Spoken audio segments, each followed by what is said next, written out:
So this, what's that? So you just,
Well, good afternoon.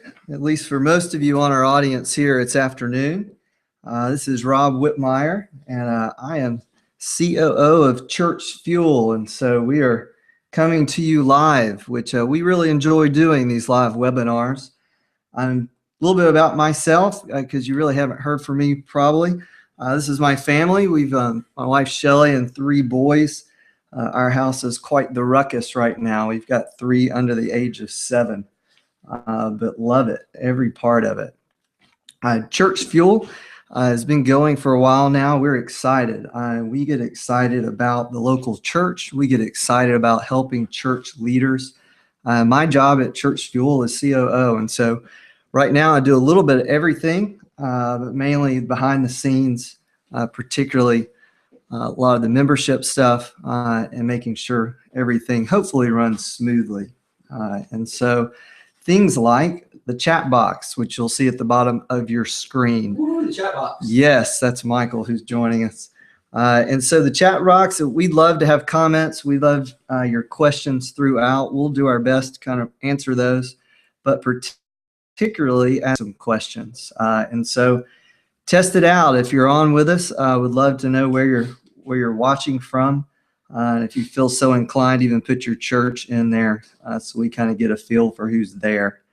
Other than that, I'm about to turn it over to Michael, but Let's definitely. see who's on the chat box. All right. Anybody in here? I just asked him. I said, "Who here's on the chat box?" Howdy, Houston, Texas. Nice. That's awesome. Have you been to Houston?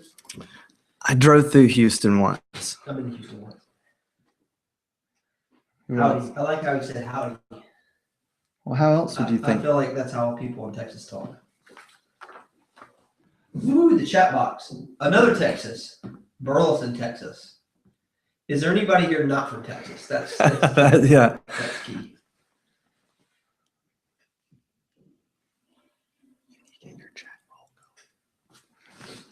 All right, so we have 2 people from Texas and no one else. And no one else. Well, our chat box is not All as right, exciting. It's loading up now. It's loading up. Woodstock, Georgia.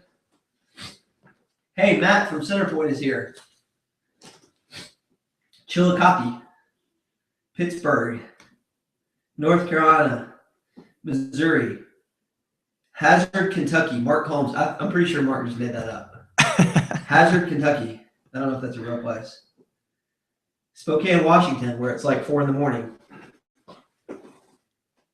Canton, Georgia. Frisco, Texas. Another Texas person, Teresa. That's awesome. Oregon, another West Coaster. Tim from Oregon. That's awesome.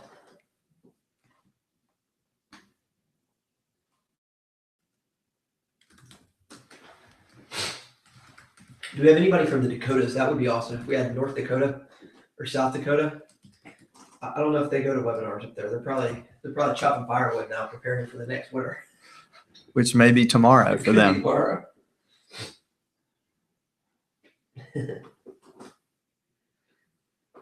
All right. Well, we got critical mass. So I'm gonna I say let's go. turn it over to Michael.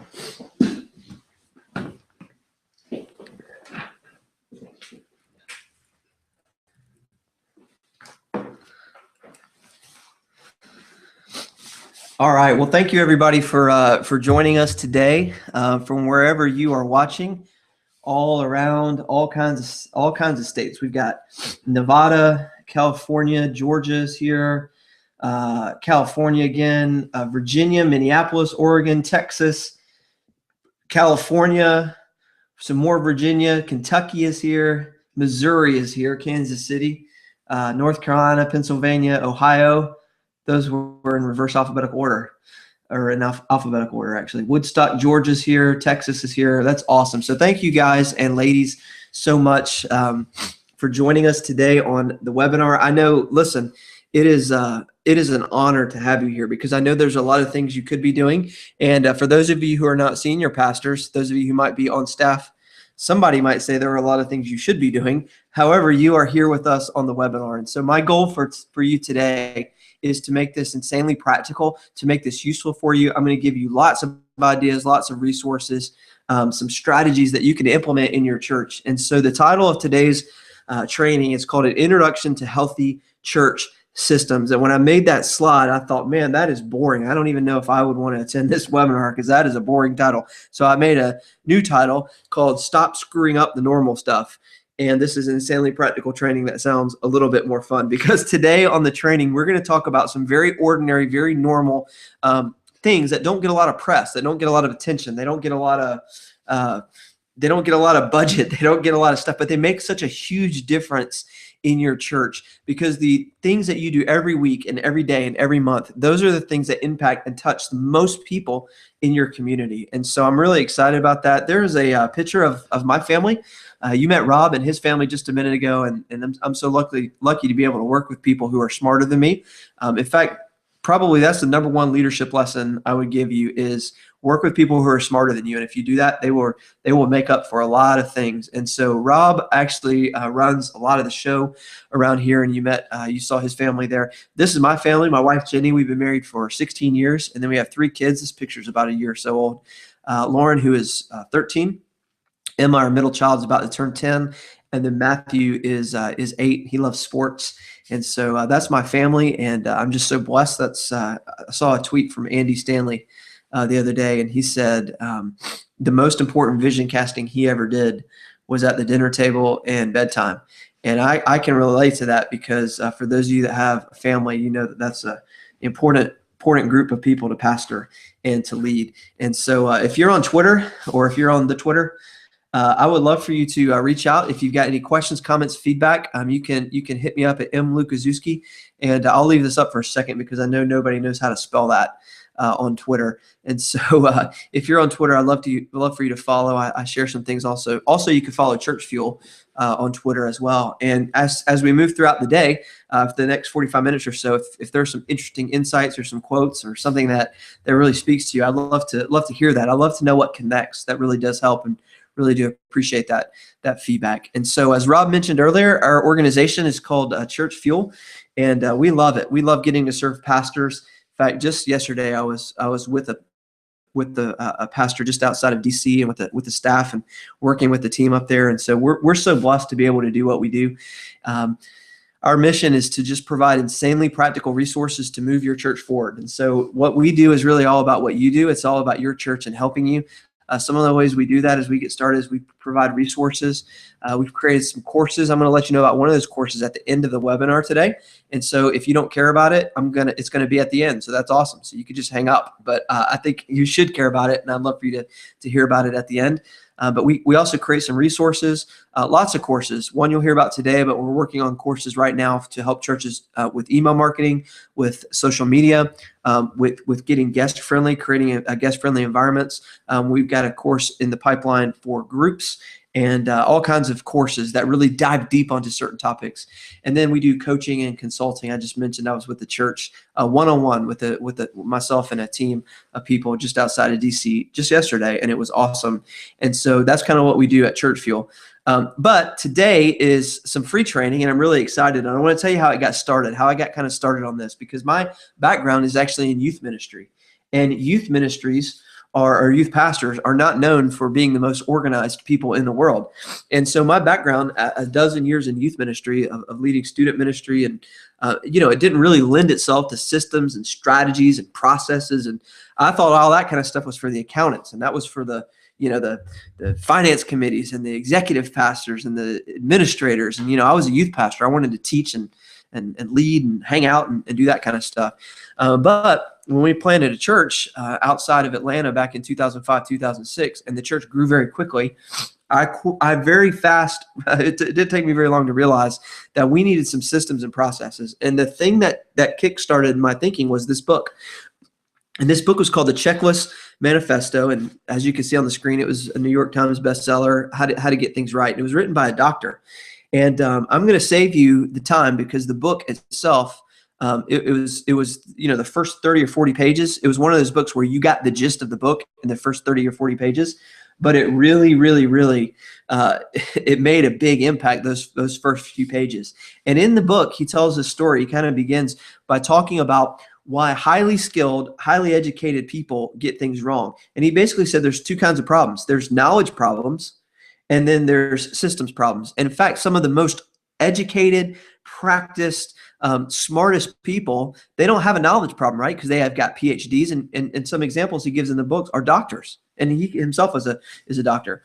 So doctors, very educated, right? Years and years and years of school. Why would these doctors make mistakes? Pilots who are highly trained, right? Highly trained. They spend time in the classroom, spend time in the simulator. Why do these pilots make rookie mistakes or basic mistakes? Investors, he talks that about another one. People have been through lots and lots of training, lots and lots of internships, lots and lots of tests to make sure they get it right. How do these people make mistakes? And what the author of the Checklist Manifesto said, he said, it's usually not a knowledge problem that leads to failure. It is a lack of systems or processes. And he described several scenarios by which doctors, for example, one of the biggest causes of infection in hospitals was simply that doctors would not wash their hands.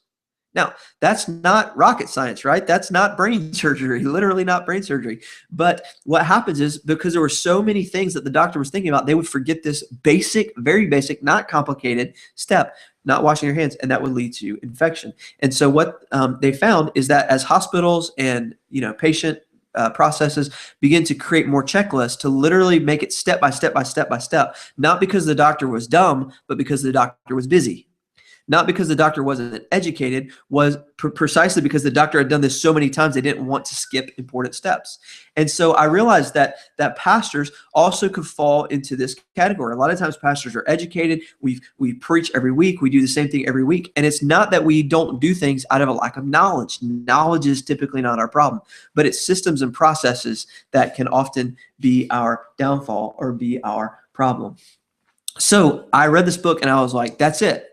That's it. We've got passion, we've got vision, we've got people, we've got staff, we've got volunteers, we've got some momentum. What we need in order to sustain growth was processes, and that book kind of jump-started our thinking. So the question that I want to ask you at the beginning of our training today is this: does the quality of the systems, your systems match the importance of your mission? So most pastors, senior pastors, campus pastors, lead pastors, and even other pastors would say, we've got an important mission. We've got a big vision. I'm up there casting vision. You should volunteer. You should serve. You should lead. We're going to change the city. We're going to reach the world. But yet our mission, it's God-given mission, right? Go into all the world and make disciples. But so many times, the quality of our systems and processes, they don't match the importance of our mission. And I really think this is a stewardship issue, that if our mission is really important, if our vision is really that big, we owe it to our people, we owe it to our church, we owe it, I think, to our Savior, right? To create some processes and systems and some procedures along the way that actually facilitate this mission happening. And so for many of us on the training today, we've got an important mission. And when we look at our systems and processes, and we're going to talk about what those are and how to get them up to par, we would go, our mission's great, but our processes aren't. Our vision is big, but hey, we don't really have the strategies and the systems down. If any of this is resonating with you, I'd love to know, because that's where I was as a pastor. I mean, I'd love to hear from you. Go, hey man, you are speaking my language. I get it. We've got an important mission, but our processes, they're not up there.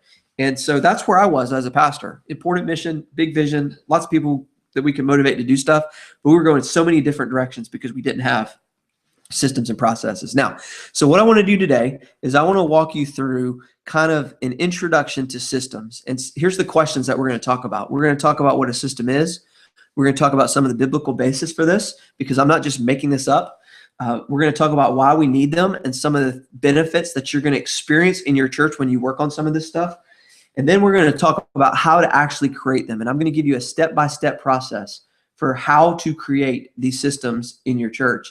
And then I'm going to end with the systems that I would work on first. In other words, I know there's a bunch of stuff in your church that needs help, but if I was taking over, here are kind of the things that I would work on first. So that's going to be our game plan today as we move along. And I'm really, really, really excited about it. So to dive in, let's do this. Number one, what is a system? And so everywhere I go, I like to talk about this. In fact, just not too long ago, I did a talk at a conference with some of this similar content, some of the similar themes, and we talked about systems. And one of the things I told this group of people was, I said, how many of you have ever sat through seminars or conferences or meetings where somebody said, we need to work on our systems and processes? And almost everybody raised their hand, right? Because we all talk about systems and processes.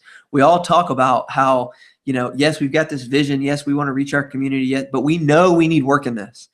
But I've yet to really find a good definition of a system in a church, because it doesn't seem biblical right off the bat. Jesus said, go into all the world and make disciples, not go into all the world and make flowcharts, right? And so, for a lot of us, faith in church is organic and it's messy. And so the idea even of organizing it is like, man, that's somebody else's job. That's not my passion. But a system in your church, it's very important to understand what that is and what we're talking about. And so I wanted to define it for you. And here's the deal, I'll give you a little disclaimer. I don't know if this is the correct definition, but this is my definition. I don't know if this is the Webster or the Oxford definition, but this is Michael's definition of what this is. And so for me, a system is a documented process that leads to clear outcomes. And both of those parts of this definition are really important. First of all, a system is documented. I think there's a lot of people on our training that have some systems, their idea of systems of how things should work in their head. The problem is it's not documented. And God, when he wanted to give the law to the nation of Israel, he could have just said it, but he didn't just say it. It wasn't just in the mind of God and just put it in the mind of Moses, so it would have to go from the mind of Moses to the mind of the people. No, God wrote it down. He chiseled those things in stone so they could point to them and said, hey, these are the rules, don't break them. Like, there's no doubt. This is what it says. It says it right here on this stone tablet. It said it on the first one too, but it said it definitely here on the second one. So it's a documented process. So as we move throughout this and we talk about creating systems, one of the things I'm going to challenge you to do is just to write it down. Whether it's a flow chart, whether it's a Word doc, whether it's a Google Drive, whether it's an Evernote, whether it's on a legal pad, whether it's on a dry erase board. You've got to document. You've got to write down the process. But the second part is really key too. It's not just a documented process. See, I meet churches all over the country that have documented process. The problem with the processes, more often than not, is that they don't lead to a clear outcome. So why is one of the first questions we always want to ask. So we talk about like creating a system to follow up with guests. How many of you need help following up with guests, right? Because that's a system. That's a system. You're going to have guests and you need to follow up with them, every time they come. We shouldn't figure it out every time a guest comes. We should have one process, one system that follows up with guests. But so many times when we talk about creating a guest follow-up system, we never answer the question, okay, what do we want that guest to do? What's the end? What's the outcome? What's the result? And when we create our system, we actually want to work backwards from the clear outcome. And so how you define the outcome needs to influence how you create the system. And so a system is a documented, written down process, right? If more than one people are involved in it, more than one person needs to have access to where the document is. It needs to be on the wall. It needs to be in a shared folder. A documented process that leads to a clear outcome. So second thing I would say about what a system is this, is anytime you do something on a regular basis, you need a written process. Anytime you do something on a regular basis, you need a written process. And here's why this is so important. It's the same thing that we learned in the checklist manifesto, right? The doctor needed to go through a series of steps every time he was going to perform heart surgery. But we didn't want to leave it up to the doctor to have to remember all those steps. That's actually not a good use of his brain space. A better use of his brain space is to think about the patient, not the process. And so the process actually did not hinder the doctor. It actually freed up the doctor. And that's how a good system works. A good system doesn't bind you or hinder you. A good system frees you up to do more ministry because the basic step-by-step things have already been pre-decided. See, the brain's a bad filing cabinet. The brain, God did not design the brain to hold all the information that you need access to. But the brain, God made the brain in an incredible way to be able to respond and to be able to be able to make decisions and to be able to do things, right? We're wired for action. And so whenever you do things in your church more than one time, you actually need to document that process. So think about all the things that happen, all right? On Monday, money, theoretically, right? Hopefully, if your church took up an offering or received an offering on Sunday, needs to get deposited in a bank. You don't need to leave that up to somebody on Monday, right? Here's a process. How do we count it? How do we put it in the bank? Preaching a sermon. That is a system. That is a process. What your calendar through the week looks like. If you're the senior pastor, you need a system for carving out time to prepare certain things that you have to get done on Monday, certain things that need to be done by Tuesday, certain things that need to be done by Friday because you know Sunday's coming. That's a system because you preach on a regular basis. If you have small groups in your church, I would imagine that you want to get people into those groups on a regular basis. If you need volunteers, there's a process, there's a system that you can move people into places of volunteer leadership. That's a system, and you've got to document the process every time there's something that you do on a regular basis. And so I think a lot of people need that. I mean, Mike on our training today says this. Their church is 10 months old, and they know that their systems need to be improved in order to handle growth now and what's to come. And so what Mike is saying, he's like, hey, man, this is exactly right because God's going to do something. God's already done something. And our systems are going to help us prepare for the growth that we've already had, but also for the growth that's to come. Josh is saying the same thing. Josh is saying we're headed in 10 different ways for 10 different reasons. And the church is too big. And that's what happens is that's the natural response to growth. See, systems and processes never naturally develop. The opposite naturally develops, right? We go in lots of directions. We go in all kinds of different places. Systems don't naturally develop. That's why they have to be created from the beginning. So I'm going to encourage you to document some processes. As we get to the end of the call, I'm going to tell you the 5 that I would document right away. I mean, the top 5. And hands down, that these are the 5 I would work on. And so I'm going to get to that. But a documented process that leads to clear outcomes. Second question, is our systems biblical? Here's the answer. Yes. Yes, systems are biblical. And so I always get this question. It's like, hey, where are the systems in the Bible? I want to give you a couple examples. And if you have your Bible, you can even turn to this and read these passages. I'm just going to give you the references and kind of give you the story. But in Exodus 18, this is a story about Moses. And what was happening is that Moses had a system with him at the top to basically judge all the cases that were in the nation of Israel. So anytime somebody would have a disagreement, they would come to Moses, and a neighbor would have a disagreement over an ox or some land or a fight or, whatever the disagreement was. Moses was basically the lead. He was like the president and the Supreme Court of Israel. And anytime there was an issue, the people would come to Moses. Well, Moses' father-in-law, Jethro, sees what's going on and says, hey, Moses, this is not good. This is not a good system. This system that you currently have is a bad system. There's a better plan. There's a better way to do this. What you should do is you should appoint some people. You should appoint some judges, and you should have the people go to them. And now you can still hear the big cases. I mean, there still might be a time where you need to get involved. Don't totally remove yourself, but get some other people in some prominent places of leadership so you don't have to decide everything. Because right now you, Moses, are the bottleneck. And Moses, being a good leader, took good advice from a trusted person, and he implemented a system. He implemented a system by which it freed Moses up to do what Moses needed to do, and it empowered some other people to do what they were good at and how God had wired them as well. And so Exodus 18 is an example, even though you're not going to read the term system in there, it is an example of systems solving a problem. Notice what Jethro did not say. He did not say, hey, Moses, I know there's a big problem in your church. What you should do is pray about this some more. But that's what we do in our churches all the time. When there's big problems, we pray about it. And I'm not saying you shouldn't pray about it. But there was a system needed to solve this system's problem, not prayer. He also didn't say, hey, go preach at the people and tell them to work out their own problems and tell them to leave me alone. That's not what Jethro said. He needed to create some structure and some organization and some ways to solve these problems, and systems solved these problems for Moses. Here's another example, Luke chapter 10. Luke chapter 10, this is a really cool passage. This is when Jesus sends out the 72. And, so Jesus sent out kind of 72 disciples, missionaries type people into the towns. But if you look carefully in Luke 10, the Bible says Luke, who was a doctor, recorded this. He wrote this whole gospel, kind of an orderly account, a systematic account, if you will, of the life of Jesus. And Luke records that Jesus actually sent 72 people, but he didn't send them out at random. He didn't send them out, hey, you 72 people, y'all just go out into the world and make disciples. Now, he's given all of us that mission to go out in all the world and make disciples. But in this particular case, with these 72, the Bible tells us that Jesus sent them ahead to the towns and places that Jesus was planning on visiting. Now, this is fascinating to me. Jesus knew, because he knew everything, but he particularly knew this. He knew that he had a plan to go visit and preach in these towns. So he sent the scout team out ahead of him to prepare the ground, to prepare the soil, to kind of get things ready, to do some teaching, to do some preaching. And I wonder if some of these 72 even worked on some logistics.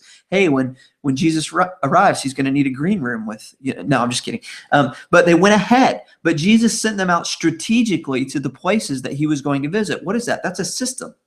That is a missionary system that Jesus actually sent these people out strategically to places that he was going to visit. Here's another example, Acts chapter 6. Some of you have preached this. This is a great passage.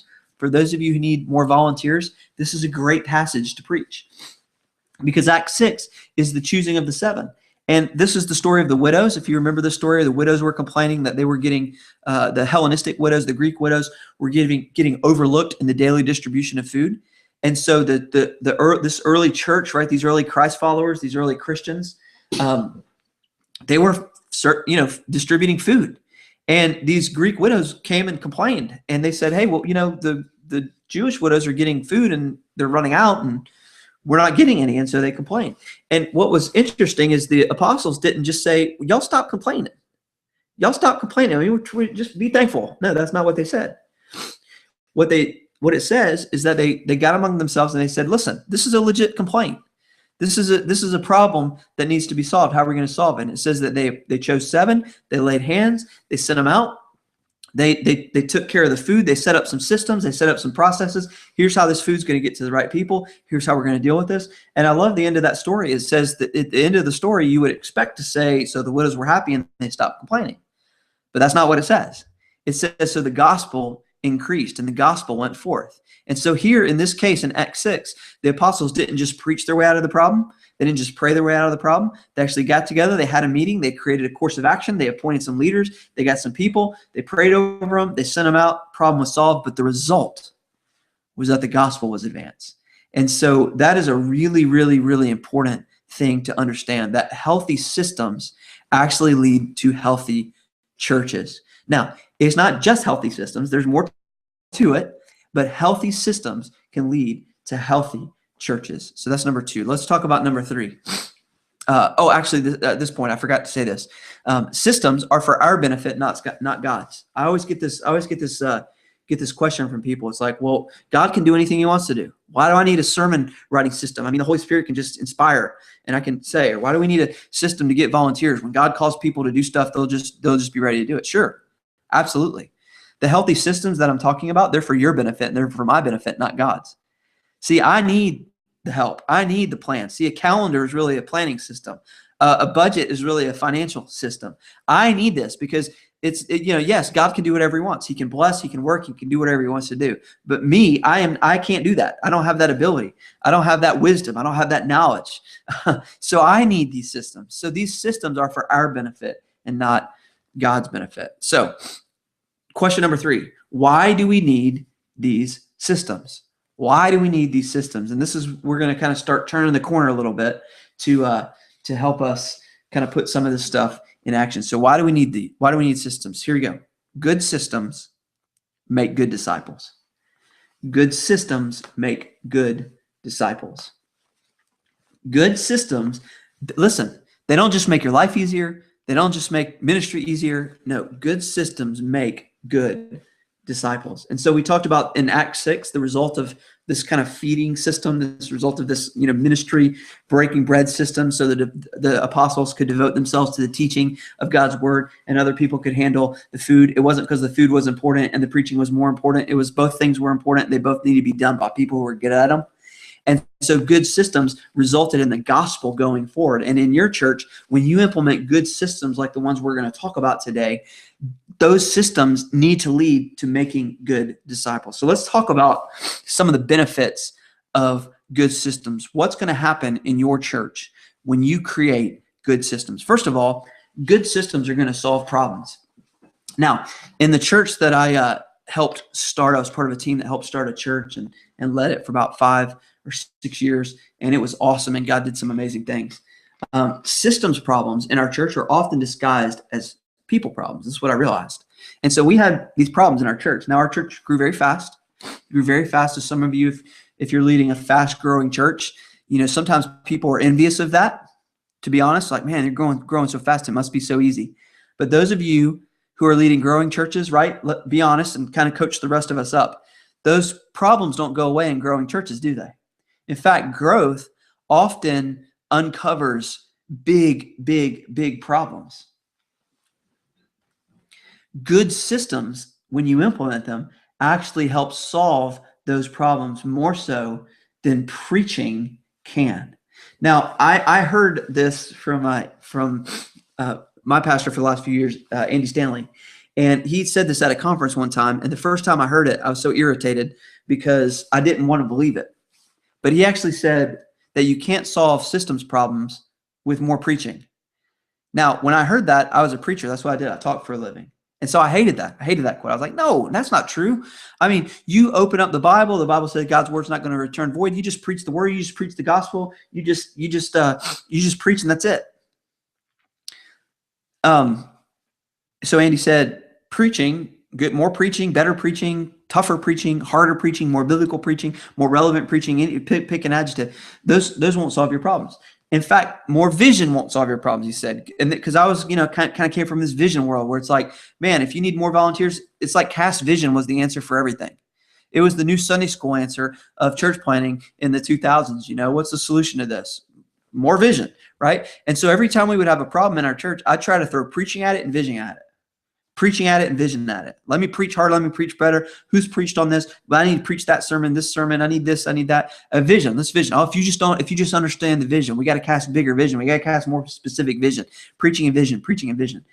But here's what I realized over time, and I went through this. This is personal experience. That better preaching and more vision can't solve systems problems. That systems problems in the church can only be solved by systems because they are systems problems, okay? And so systems, problems that get created by broken systems can only be solved by creating healthy systems. More preaching and more vision won't help them. Now listen, should you have more good preaching and a strong vision? Absolutely. Absolutely. But preaching and vision are not the solution to everything. And I think there are examples in the Bible of that. Number 2, good systems will save you money. Now, this is when all the church planners on the training, are amening, they're typing amen into the chat box, because how many of you could use more money, right? I mean, if somebody came to your church and said, hey, listen, God's been good to us and we've got this extra money, would your church like it? Let me pray about that. Yes. It's amazing how unspiritual we get when people want to give us money, right? Because the answer is yes. I mean, the answer is yes. We need more money. Why do we need more money? So because we got things we want to do. We got unfunded dreams. And so absolutely. And so good systems will actually help save you money. I'll give you just one simple example. Some of you have lived this example in the last couple weeks or the last couple months. Have you ever had to pay a rush charge on something because you weren't planned out in advance? Have you ever had to do that? Yeah. That is a result of a bad system, and you had to get down to the end of it, and you needed it now. And so you had to pay a rush charge to a printer, to a shipper, overnight charge to a designer. I need this now. I need this now. But if we had had a good planning system, that would have saved us very real money. And I've seen over and over and over again, so many of the churches that I work with, when they have good systems, they can have less staff. When they have good systems, they can spend less money on other things, because good systems will actually save you real money. And $100 saved is the same as an extra $100 in the offering plate. $1,000 saved because you have good planning systems is like an extra $1,000 in the offering bucket. And so good systems will solve problems. Good systems save money. And then good systems promote consistency. And this is huge. This is huge. We work with a lot of churches that are maybe under 500 or so. And a lot of those churches, they come to us and they say, Michael, can you help us grow past 500? Because that's what we did in our church. We started a church with just about 200 people and grew up to 1,000 people. And so people want to know how to kind of reach the next level. If you're at 50, 100, 125 people, you want to get to 200. And if you're at 200, you want to grow to 500. And this is not all bad, right? Because those are people and we want to reach people and we want the church to grow and your motives are pure and good and that's great. And so it's not always bad. And so many times I'll have these churches that are 200, 300, 400 people. They want to get past 500. They want to grow. And they say, will you look at our website, give us some feedback on our website? Will you come to our service? Will you evaluate us? Tell us what we need to change. What about our groups? What about our volunteers? And they have all these kind of problems. And here's one thing I've noticed about churches that are struggling in systems and struggling with growth is that their Sundays are inconsistent. Here's what I mean by that. The time that we're doing our training right now, we're coming up on Easter, and Easter is going to be awesome. Why is Easter going to be awesome in your church? Well, because you put more time, effort, energy, prayer, money, inviting, focus, and fill in the blank on it. And so Easter is going to be awesome. I bet there are very few people on our training today who have spent a lot of time thinking about what's going to happen the Sunday after Easter or the third Sunday of June. And so what happens in churches that struggle to grow, that kind of can't keep that momentum, is that they're not consistently good. The services aren't consistently good, right? The kids ministry class, so the preschool class, 1 week it's good because the awesome volunteer is there. But the next week it's not that good because Captain Ahab is the preschool worker. And awesome volunteer always better than Captain Ahab in the kids ministry, right? And so you've got Captain Ahab in there this week, and so it's no good. But hey, we're holding out hope because next week the good volunteer is going to be back. And right, I mean, don't lie. You got the good volunteer in kids ministry, and you feel good when the good volunteer is there, and you feel nervous when somebody else is there. What is that? It's consistency. And so 1 week check-in may go smooth, the other week it may crash. 1 week the offering may be good, the next week it may not be so good. And you got it. Somebody tells you to preach on money. 1 week the student ministry small groups are good because the leaders are all there. The next week it's not that good because it's a holiday weekend. And so consistency, good systems promote consistency. Why? Because of what the definition of a system. A system is the regular documented process for how we do something, and those systems can operate no matter who's there.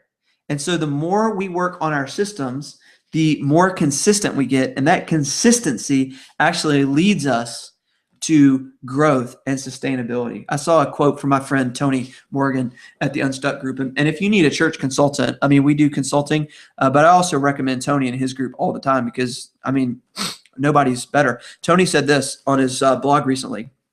He said, I think Life Church and North Point will thrive after Craig Groeschel and Andy Stanley are gone.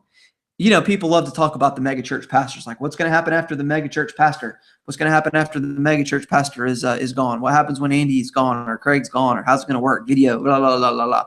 He says, hey, I think these churches are going to be fine because both these churches embrace team teaching, develop leaders, and establish healthy systems.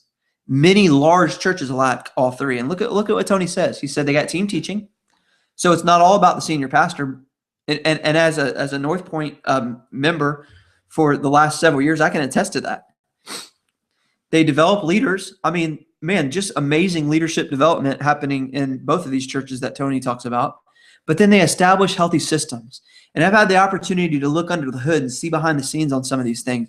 And it's so true that there is some secret sauce there. And the secret sauce is in the healthy systems that these churches have. And then Tony just punctuates this by saying a lot of churches lack all three, even large ones.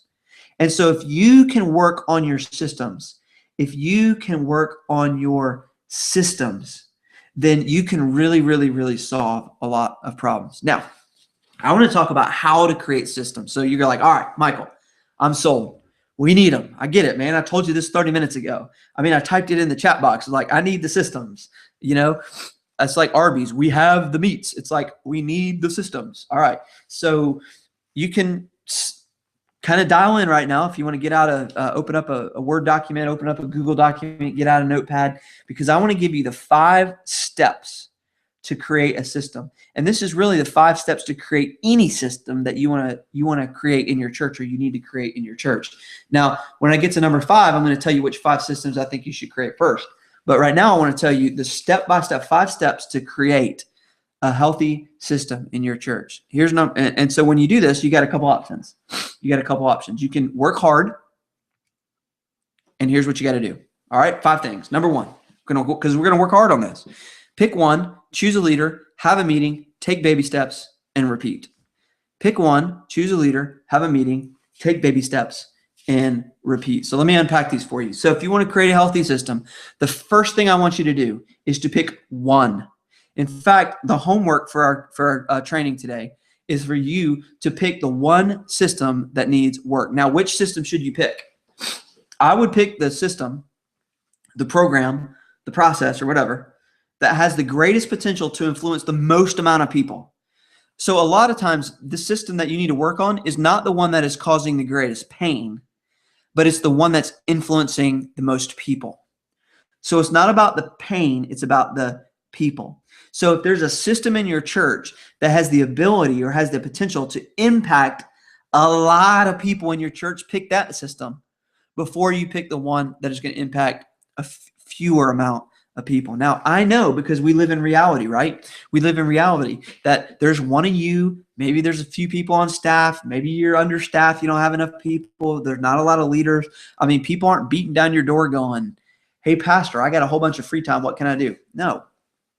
There's a limited amount of time, limited amount of energy, limited amount of money. That's why even though your church has maybe 10 problems or 99 problems, you need to pick one problem. Focus your effort and energy over the next few weeks, days, weeks, months, however long it takes, to work on one system. Now, what I want to do is I want to give you peace, because I know there's some other systems that you want to do. And so as you're working on this one thing, people are going to come to you and say, what about this? What about that? Or, hey, we need to work on this. We need to work on that. And here's your answer. You need to go, you know what? We're going to get to that after we work on this. We're going to get to that after we work on this. And so you need to pick one system that needs some work, and pick the system, pick the ministry, pick the program that has the opportunity to influence the most amount of people in your church. I have a private coaching group with a group of pastors, about 7 or 8 pastors. We gather online once a month and talk about stuff. And one particular pastor on here, we were talking about kids check-in, when parents drop their kids off at church. And because if you're a parent of a kid, that's the most stressful time. I mean, there's nothing. If you're a new parent, or you're a parent visiting a new church, dropping your kids off and checking them in is stressful, man. And so this particular church, this pastor was telling me, man, he goes, it's bad. Man, it's bad. It's not good. But here's the deal. Here's why I was encouraged, because he knew it was bad, and they had a plan to address it. And over the next 30 days, in fact, I've got our next call next week with this group, and I'm going to ask them, I'm going to say, hey, pastor, how's the implementing going on that system? And I fully expect to hear, man, we knew this was a problem. We identified it. We said, we're solving that no matter what. And here's the steps we've done. And so that provides peace to go, yeah, you know what? We got these other problems, but right now we're trying to solve kids check-in. And once we got kids check-in, working, humming, it's great, it's awesome, then we're going to move on to the next thing. So pick one. Number 2, choose a leader.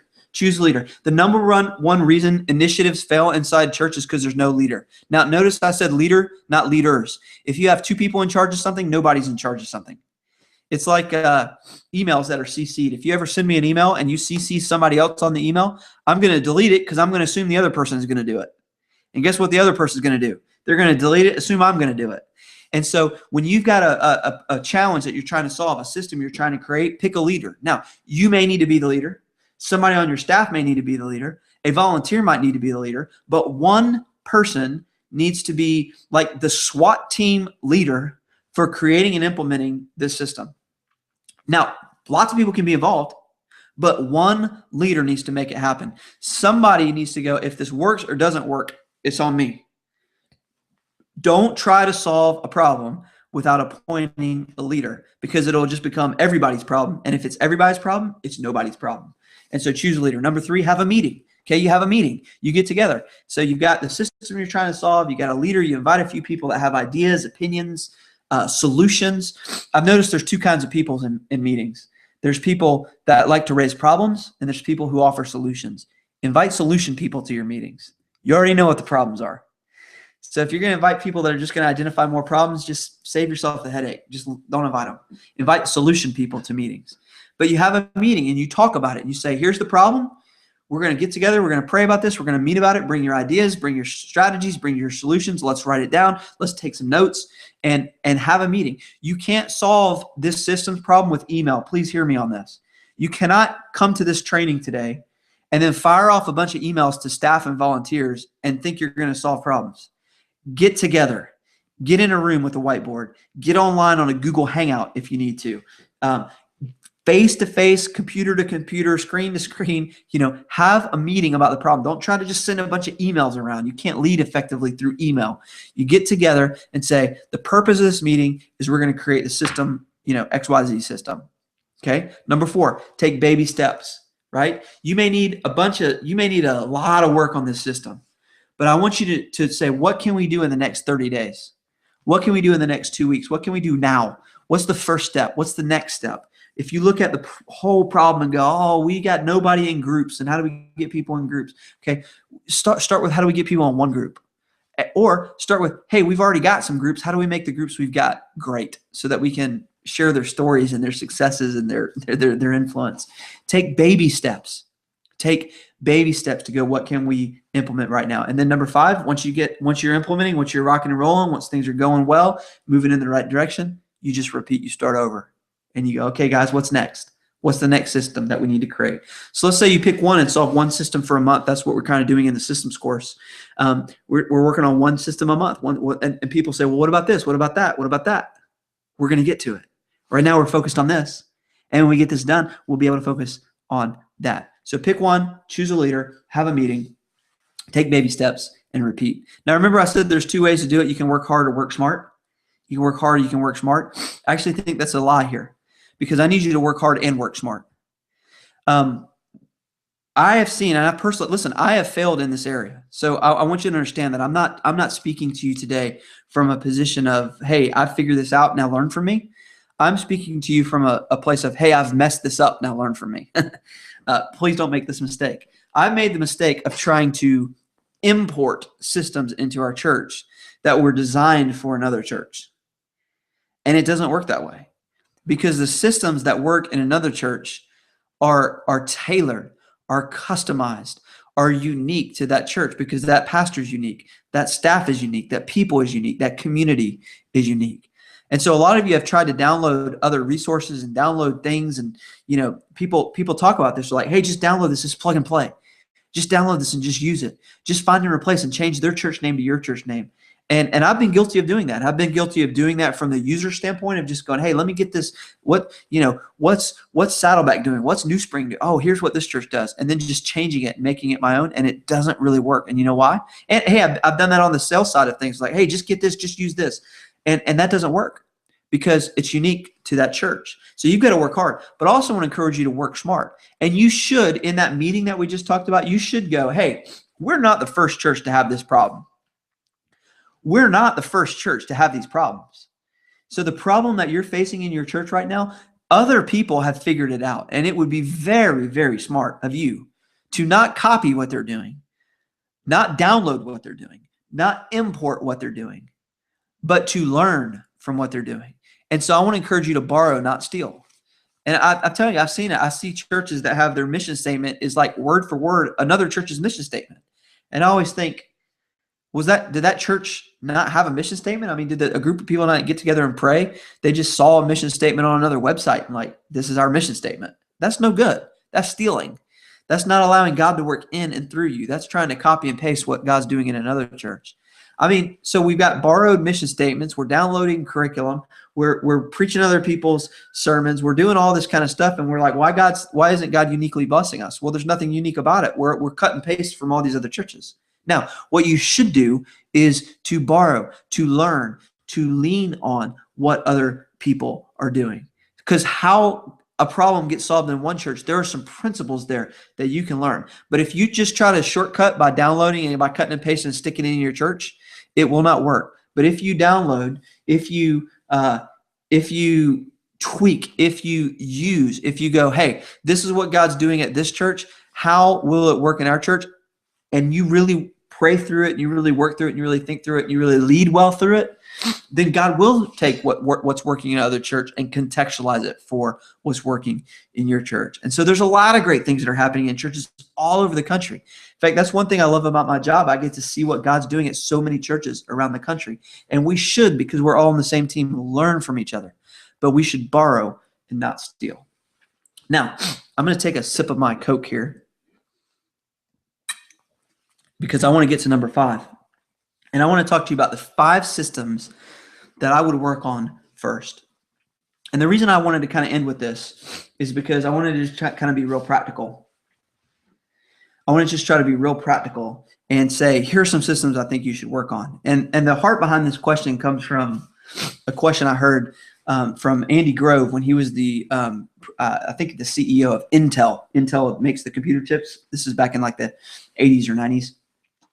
And they were really debating and going on about, should Intel be making memory chips, like memory cards, or should we be making processors? And there was a little meeting, a 2-person meeting between Andy and another person that worked at Intel. And the other person asked Andy Grove, he said, Andy, if the board fired us and a new CEO took over, what would the CEO do? And Andy, who was the CEO, said, well, they would get us out of the memory chip business and they would focus us on processors. And the other person in the meeting said, well, then why wouldn't we do the same thing? If that's what our successors would do, why don't we do it before we have to have successors?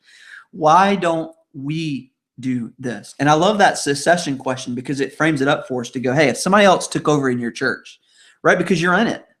I mean, you're in it and you're living it and you're feeling it and you're paying for it and you're seeing all this stuff. But somebody from the outside, that's why consulting and outside voices that come in, if they're the right voices that come in, they see things that you miss because you're in it. And that's that question. It's like, hey, if somebody else took over, what would they do? And so in the spirit of that, if I took over in your church, these are the 5 systems that I would look to first. And let me just give them to you. The first system is this: first-time guest follow-up.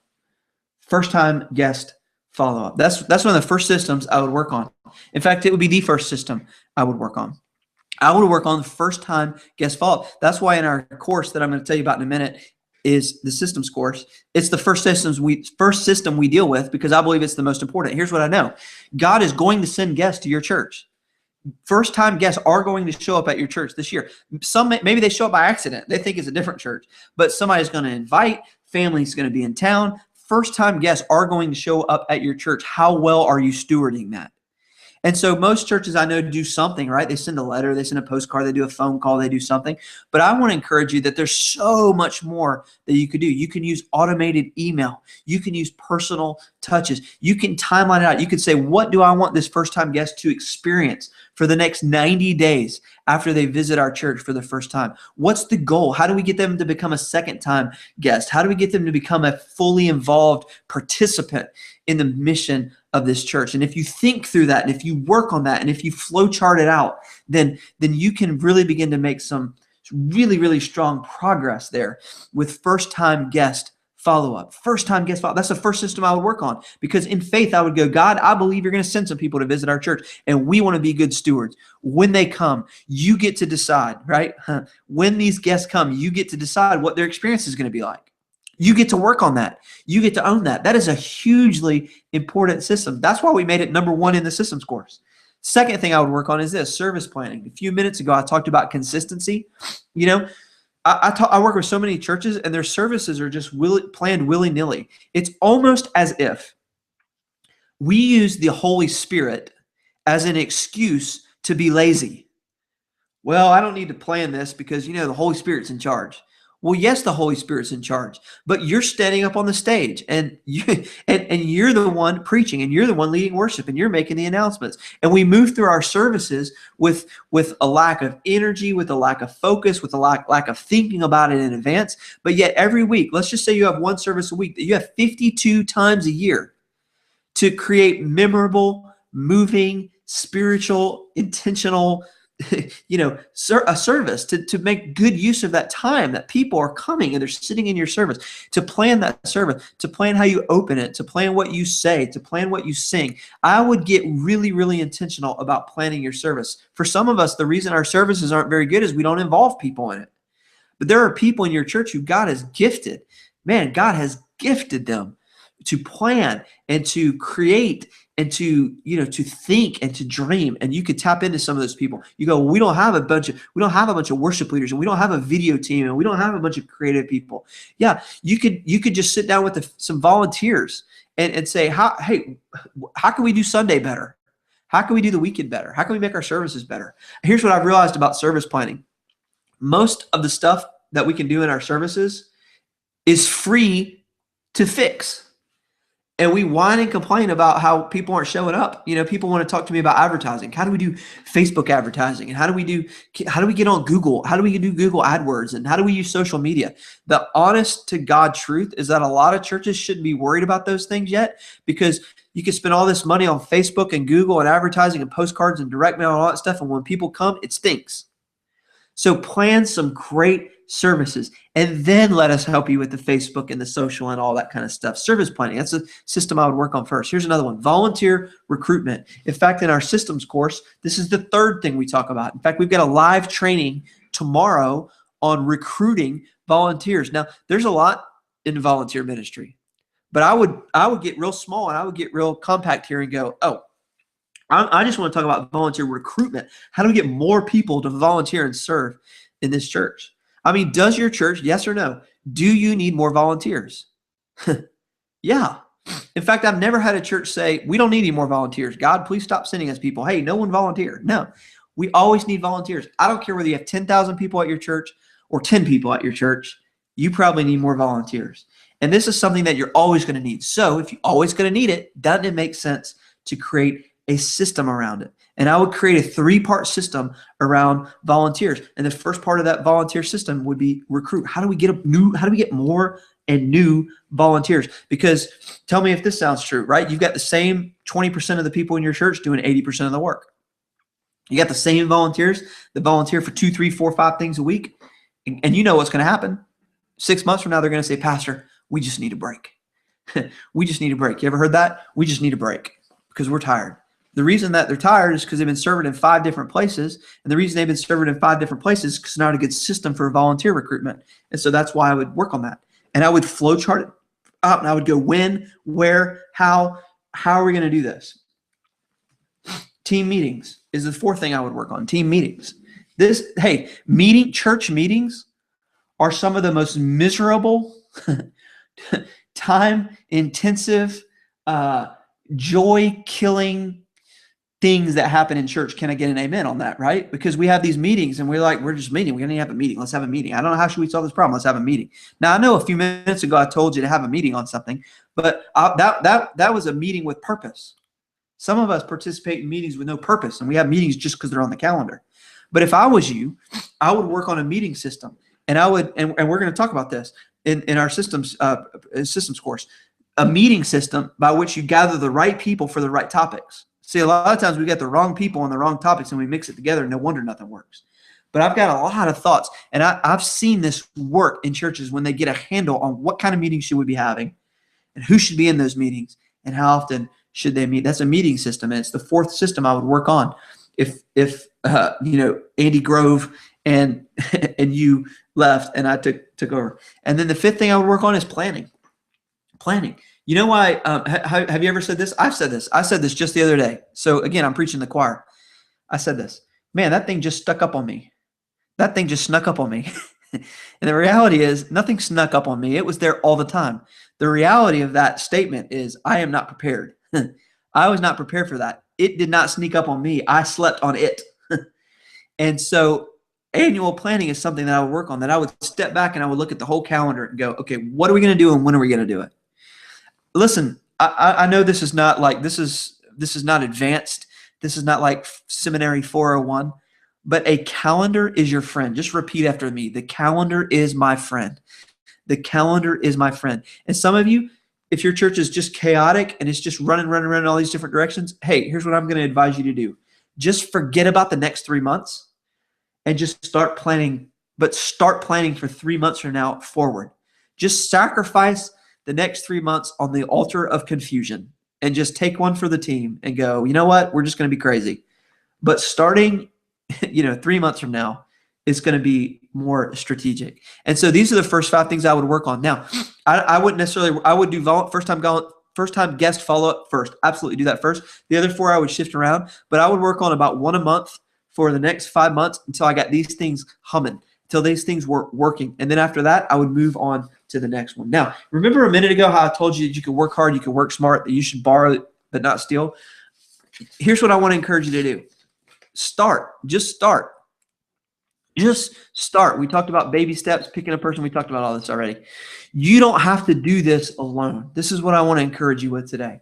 You don't have to do this alone. We would love to help you, because I'll be honest with you. When our church was growing, we started with about 200 people and we grew up to about 900 people in about a year. I mean, it was chaos. It was chaotic, and it was a lot of work, and it was a lot of stress, and it near just about killed me. But in that time, when I said, I read that checklist book I told you, I started making some phone calls to pastor friends, and I would say, hey, how do you do this? Hey, how do you do this? Hey, what do you do when? And I started asking questions.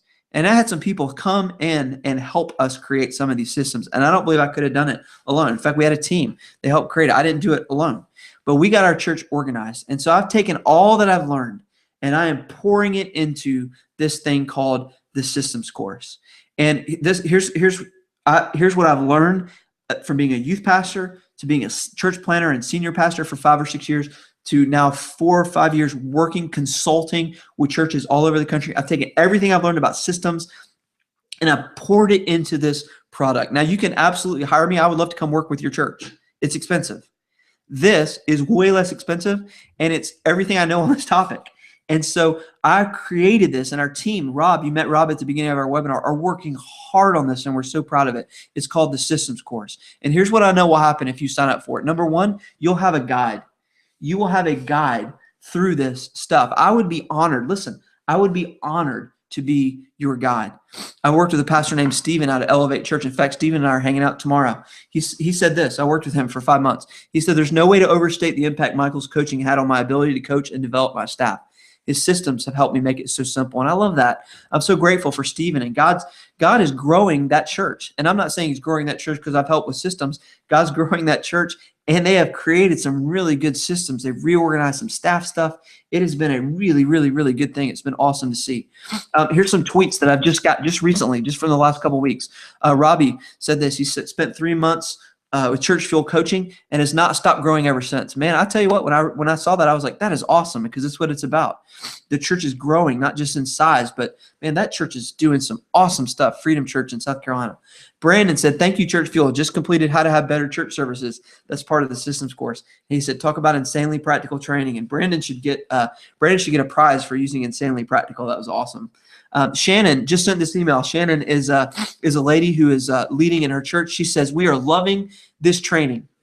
And she was talking about the systems course. We're loving it. Our church is hovering around 500. We're learning so much useful information, and it's definitely sparked our team to push through this barrier. I love that. And so we're talking about a guide. And I know you're smart. Listen, you're smart and you love Jesus, and you can power through this, and you can do it. You can pick one a month and just go through it. But we would love to be your guide. I would love to be your guide through this process. But number 2 is you will get a template. Now, I already warned you. You heard my warning about don't just cut and paste. But those templates are really, really, really helpful. And so every month in the systems courses, we talk about a different system. We've created some documents and some strategies, some examples, and some case studies, so that when you're seeing, hey, volunteers, hey, meetings, there's some documents, there's some literal templates that you can get, that you can tweak and use and go, man, what can we learn from this, and let's use that. So we put those in the program because we know you need that kind of stuff. But the biggest benefit is you're going to get it done. You're going to get it done. And so you can come to this training today and go, yep, we need more help with systems. And that training from Church Fuel just solidified that. Or you could actually take action, allow us to come alongside and guide you and work with you month by month by month by month through this program, so that at the end of it, you'll go, man, we created and improved dramatically 12 different systems in our church. And our church is different now. And so I really think it would be helpful. So what do you get in the systems course? First of all, there's live monthly training. And I mentioned this just a second ago. Our live training for this module is actually tomorrow. And so we've done 2, and the third one is tomorrow. So then there will be 3 after tomorrow. And then for 9 more months after that, there's a live training, kind of just like this, every single month where we go in depth on one system. But for those people who can't make it, and quite honestly, about half the people can't make it because we got stuff to do, right? We live in the real world and you can't just sit around and watch webinars all day. We record everything, we archive everything, and so it's there for you. So you can access live, but then as soon as it's over, within about 24, 48 hours, it gets archived on a private page where you can go and you can access all this. And what I love about it is we've got people sharing it with different staff members, even volunteers who are accessing this training. So the topics that we cover: connecting new people to your church, moving people into groups or classes, recruiting volunteers, personal organization and leadership. That's my favorite module. I can't wait to get to that because a lot of this starts with the leader. So we're going to work on you. Stewardship, we're going to talk about that. Developing and leading a staff, turning volunteers into leaders. That's huge. That's way different than volunteers. 2 separate things. You need volunteers, but you also need leaders. So we're going to talk about that. How to reach new people, growth, just straight church growth, reaching more people for Jesus.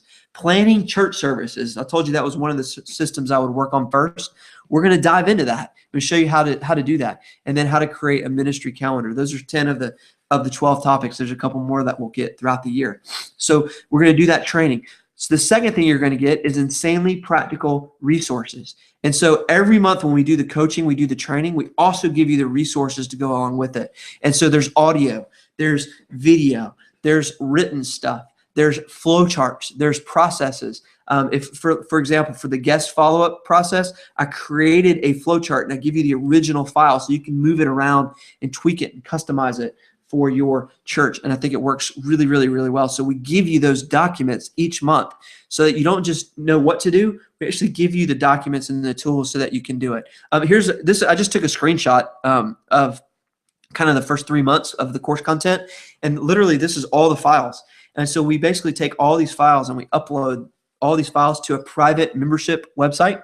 And you can log in and access all this, the notes, the keynote from the webinar. We've got pastors taking the training webinars that I'm doing and just reteaching them to their staff. And that's great because you can teach it. You can teach it better than I can. And so we've got interviews with people. We've got Word documents. We've got flow charts, just kind of all this stuff. It helps you to give you the documents. So that's just an example of the first 3, and there's 12 altogether. So that's just 3 of the things you're going to get. The third thing you're going to get is we've got a community forum, and I love this. And we've got a community forum where all the people in the systems course, and right now I think there's over 130 something people going through the systems course right now. And we've got a forum where we talk and we share ideas. And as we're working on the assignments each month, we're sharing, we're posting stuff, we're getting feedback from people, and it's an invaluable lesson. So I know you want to know how much it costs, because that's what I would be asking right now as I sip on my Diet Coke. How much does it cost? Frankly, it probably doesn't cost enough. Rob, don't you think we should charge more money? I think we should. I absolutely think so. Because you saw Rob's family at the beginning of this. Those boys were looking pretty skinny. No, I'm just kidding. How much does it cost? Listen, let me talk about how much it's worth before I talk about how much it costs. I don't know if you know EntreLeadership, actually a great book by Dave Ramsey. EntreLeadership just launched a membership program, and it's very similar to the systems course in kind of what you get. And kind of what you get out of it. It's a members website. You can join it. You can access it. And if you were to go sign up, incredible value, $299 a month. And it's worth every bit of that and more. In fact, some of you should just sign up for it because it'll help you be a better leader. Catalyst, this is a conference that I love. I love the Catalyst conference in Atlanta. I love it. I go just about every year. I've been to the last, I don't know, who knows how many, a lot. And it's every year in October, and it's totally worth it. It costs $239 for one person to have a ticket, and then you got to travel there, get a hotel for a few days, get a plane ticket or drive or whatever. So I mean, it's worth every single penny of that, but that's for one person. Here's a course that I'm a member of. This is an online course that I joined. I personally joined and signed up for this course. In fact, some of the resources that I learned and some of the things I learned in this course we are using inside Church Fuel. And this course is a course that I personally took. It's called Zero to Launch. It's from a mentor of mine named Ramit Sethi. And it's an awesome course. It's a well done, incredible course. It costs $1,999 or $299 a month. It costs $2,000. And some of you are like, it's $2,000. It's a bunch of videos. And I was thinking about that the other day. I'm like, it's a bunch of videos and documents for $2,000. Well, I was thinking about a $100 bill is just a little piece of paper. The value of the $100 bill is not the piece of paper. It's what's printed on the piece of paper. And I have learned a ton from the Zero to Launch course, personally paying for it. And so it's worth every bit of that and more. However, we wanted to price the systems course in a way that a lot of people could participate. And so the systems course for the whole year is $799. That's for all 12 modules, all the coaching videos, all the documents, all the training, the forum. Is just $799. Now, we've had some pastors email and just go, man, that's expensive. That's expensive. Can I get a discount? The answer is no. However, we did create a payment plan because we know that that could help a lot of people. We want you to be a part of this. And so we created a payment plan for $79 a month. Now, I know, again, people are going to email in response to this and go, man, that's expensive. That's expensive. And if that's too expensive for you, we totally understand. Hey, read our blog, read some books, get some help, fight through it. We're going to keep doing free trainings just like this. But I think it's worth the investment, and I think it'll really help you. People are going to ask for a discount, and here's my answer. My answer is that is the discounted price, because in April, we're going to raise the price of this to $9.99 or $99 a month. So if you want to jump in, I would jump in now, because the price now is the discounted price, and you'll be able to get it cheaper than you'll be able to get it in April. And so just, go ahead and sign up. Greg signed up. Greg says this. He said, the obstacle hindering many pastors from growing is not a lack of finances, people, or programs. It's outdated or inefficient systems. Michael spent several months coaching us in systems so we can be better stewards and make a bigger impact. And I love that. And I love Greg. Greg is a great pastor and a great leader, and he's got a great team. And what Greg does better than anybody else I know is Greg is a learner. Greg invests in learning.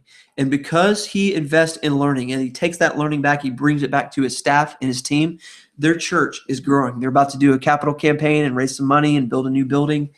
And they're right next to a couple schools.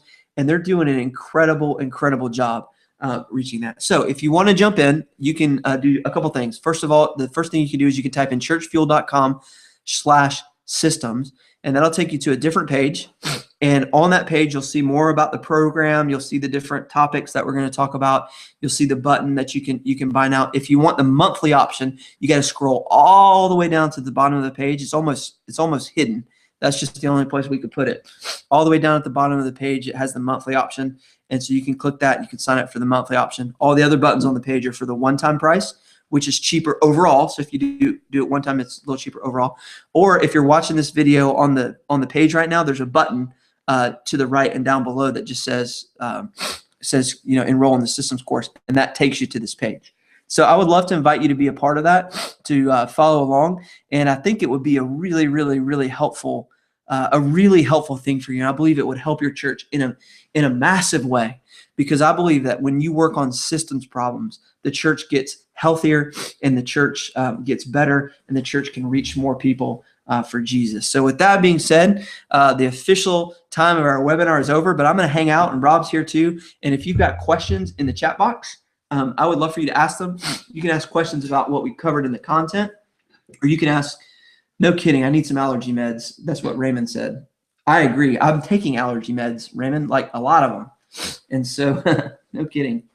But if you've got questions in the chat box about the content today or about the systems course, go ahead and type them in, and Rob's here. We're just going to chit chat with you guys for a little bit. Thank you for watching and for listening.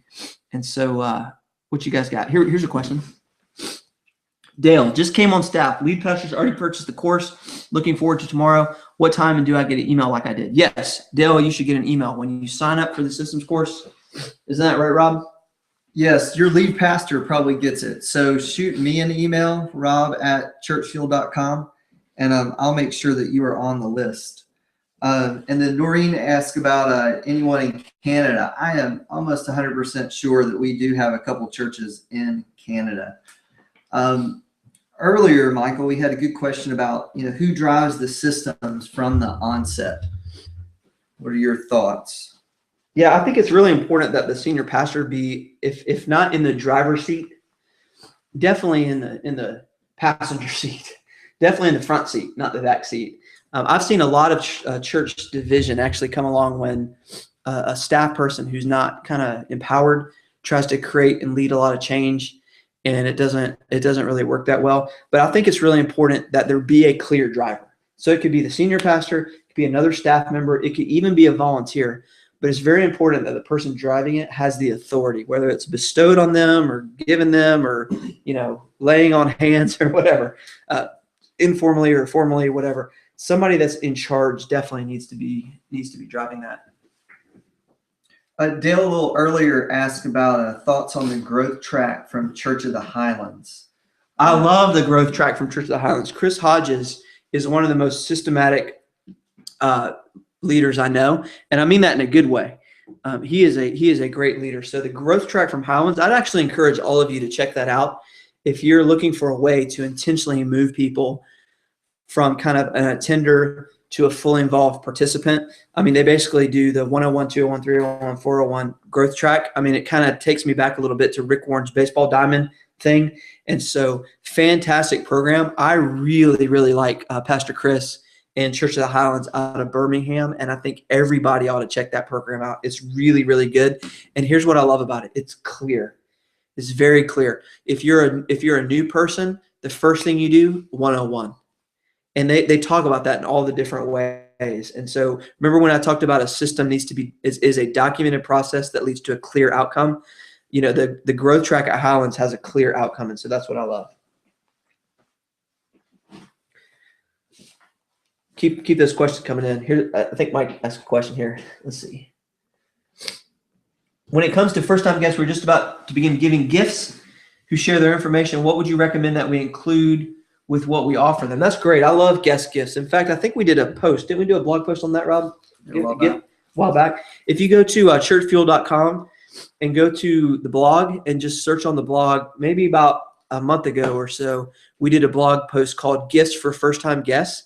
And we talked about some options, and I linked in there to another post from a friend of mine that actually took a bunch of pictures, sample pictures of what like 10 or 15 different churches provided. And so I think there's a good article on our blog for that, Mike, with just some practical suggestions about what to give. But I love what Mike's doing, giving gifts to guests kind of in exchange for their information, because if you get their information, you can follow up with them. And then we actually talk about that in the systems course in that first module on guests. So that's a great question, Mike. Any other questions? Who's got other questions? Y'all just feel free to type them in the chat box there.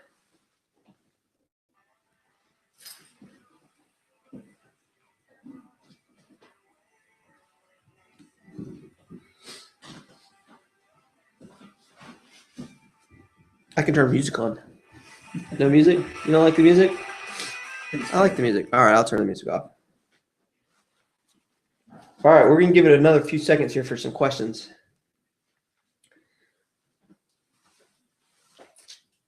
Thank y'all so much for joining today. I hope this was valuable. If you're still here and you're in the chat box, I know we've got a lot of people still logged on. I'd love to know if this was helpful. I mean, if this was helpful for you today, if you learned something, if there's a takeaway. If this was a valuable training, do you think we should do it again? I mean, I'd love to hear your feedback. We really read all that stuff and incorporate all that feedback. So I'd love to hear your feedback on this. Kind of what was the takeaway, or was it helpful?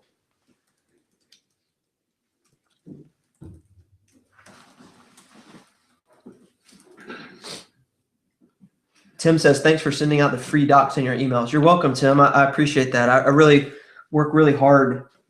I mean, Rob does too, to try to make our emails valuable and not always just sales pitches to sign up for stuff, because I know I don't like just getting sales emails from people over and over and over again. So we're going to try to make our emails very, very, very valuable. Obviously, we have resources for sale, and we'd love for you to buy them. But even if you don't, we want to serve you. Mike has more questions, but they're all about volunteers. So sign up for the systems course, and you can ask them all tomorrow. That'd be awesome.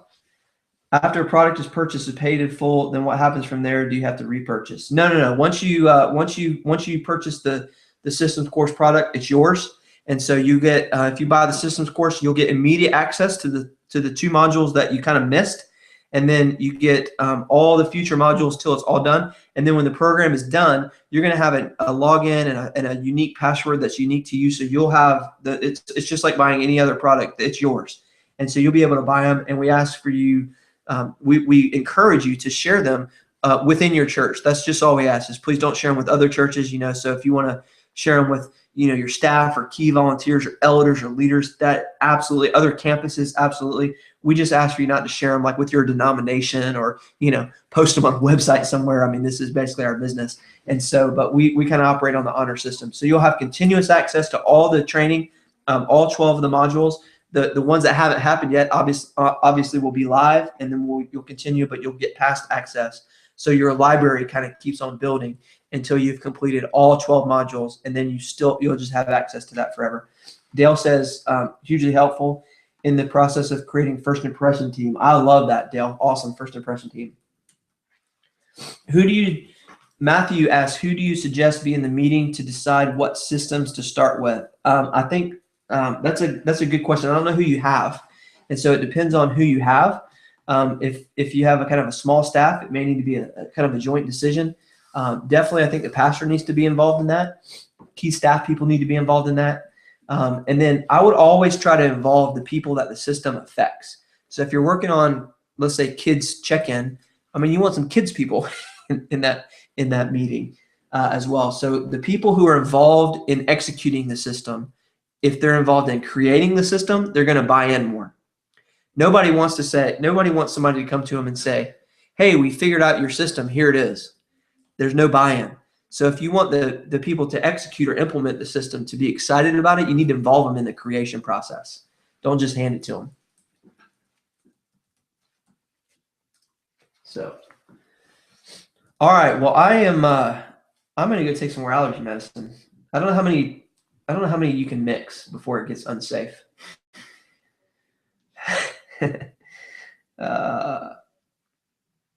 Does it have info on managing membership? I'm not sure I understand that question. Clarify that for me a little more. Let me see if I can help on that. But I'll tell you what, I'm going to go ahead and sign off of the webinar portion of this. I will hang around for a little bit in the chat room if you've got any questions.